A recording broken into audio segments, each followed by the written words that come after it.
व्यसनमुक्ती जनजागृती अभियानाला पुणे ग्रामीण पोलीस दलाचा पुढाकार।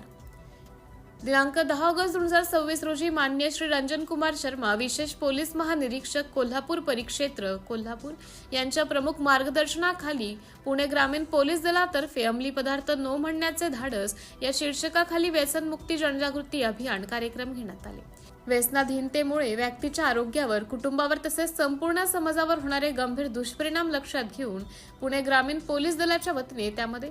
व्यसनाधीन व्यक्ती व अंमली पदार्थाची विक्री करणारे व्यावसायिक,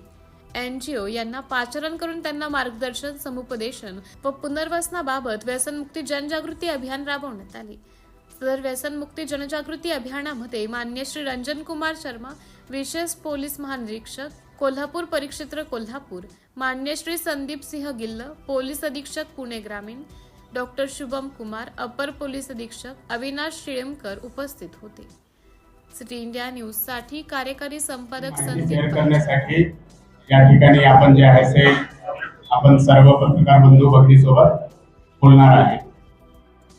कोल्हापूर परिक्षेत्र मध्ये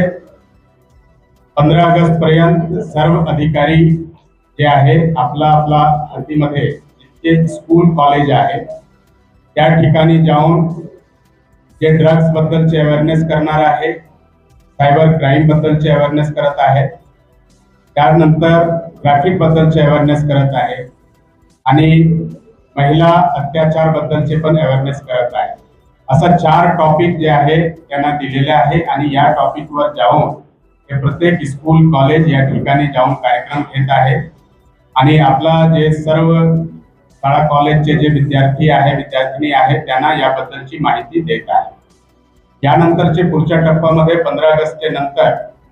प्रत्येक जिल्ह्यामध्ये एक जे आहे ते मोठा कार्यक्रम करून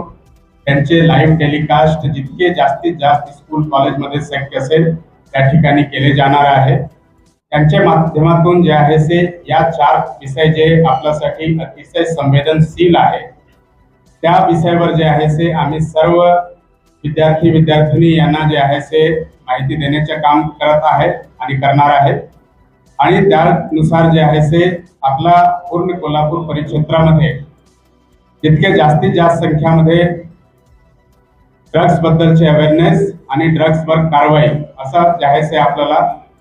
या अशा प्रकारचे कार्यक्रमचे उद्दिष्ट आहे। त्याच अनुषंगाने आज जे आहे ते पुणे ग्रामीण पोलीस अधीक्षक कार्यालयाचे प्रांगणमध्ये आपण जे आहे ते बरेच NGO ला बोलवलं होता। त्यासोबतच जे आहे यांच्यामध्ये काही जे ड्रग ॲडिक्ट्स होते किंवा लिकर ॲडिक्ट्स होते त्यांनाही बोलवलं होता। त्यानंतर जे आहे ते जे दारू घालणारे जे फॅमिली होती त्यांनाही बोलवलं होता आणि या ठिकाणी जे आहे ते ब्रेन स्टॉर्मिंग सारखे सेशन करण्यात आले आणि यांच्यामध्ये जे NGO आपल्याशी जुळलेले आहे त्यांना जे आहे ते आम्ही जे आहे ते अपेक्षा व्यक्त केली आहे की त्यांनी पुढील 15 दिवसामध्ये हे उर्ली कांचन, यवत, शिरूर या भागामध्ये जे दारू घालणारी फॅमिली आहे त्यांना कसं आपण जे आहे ते पुनर्वसित करू शकतो, त्यांना एक कसा अल्टरनेट रोजगार उपलब्ध करून देण्यासाठी त्यांना काही ट्रेनिंग देऊ शकतो किंवा कुठल्याही कंपनी किंवा इतर ठिकाणी जे आहे ते त्यांना नोकरी लावण्याचे पण काम करू शकतो। तशा प्रकारचे त्यांच्याकडून एक रोड मॅपचे आवाहन आम्ही केलेले आहे आणि या रोड मॅप आल्यानंतर परत जे आहे ते आम्ही उर्ली कांचन परिसरामध्ये जाऊन त्या सर्व दारू घालणारे फॅमिली यांच्यासोबत मीटिंग करणार आहे आणि यावेळी जे आहे ते NGOचे जे रोड मॅप तयार झालेले आहे त्याबद्दलही त्यांना माहिती देणार आहे आणि त्यांना जे आहे ते मुख्यधारामध्ये येण्यासाठी आपण जे आहे ते आवाहन करणार आहे आणि मुख्यधारामध्ये आणण्यासाठी प्रयास करणार आहे। अशा प्रकारे जे आहे ते पूर्ण परिक्षेत्रामध्येही जे आहे ते कामगिरी या पद्धतीचे काही ठिकाणी चालू आहे आणि अजून पुढच्या भविष्यामध्ये काही ठिकाणी आपल्याला करायचे आहे। तर मेनली मुख्य विषय 2 आहे की एक तर स्कूल कॉलेजमध्ये जे आपले फ्युचरचे पिढी आहे त्यांना जे आहे ते हे 4 संवेदनशील विषयाबद्दल जे आहे ते त्यांना अवेअर करणे आणि दुसरा जे दारू घालणारे जे लोक आहे त्यांना मुख्यधारामध्ये आणण्यासाठी NGOचे माध्यमातून, इतर विभागाच्या माध्यमातून जे आहे ते आम्ही प्रयास करणार आहे। यांच्यामध्ये जे आहे ते आम्ही आपला सर्व मीडियाचे प्रतिनिधी यांनाही जे आहे ते आवाहन करतो की आपण पण यांच्यामध्ये आपलं जे काही सजेशन्स असतील ते आपण आमच्या सोबत शेअर करा आणि या आवाहनामध्ये या जे आहे ते अवेअरनेस कार्यक्रमामध्ये आपलाही पूर्ण सहभाग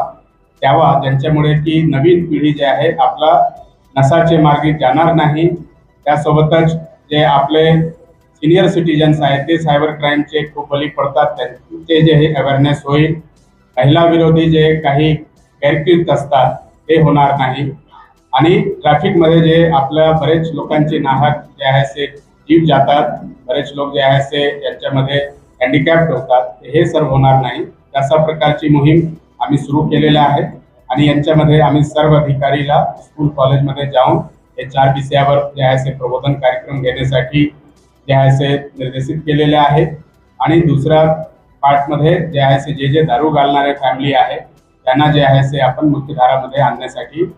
NGOज आणि इतर जे आहे ते आपलं सोशल ऑर्गनायझेशन यांचे माध्यमातून यांचे मदतीने जे आहे ते आम्ही प्रभावित करण्याचा प्रयास करणार आहे. थँक्यू.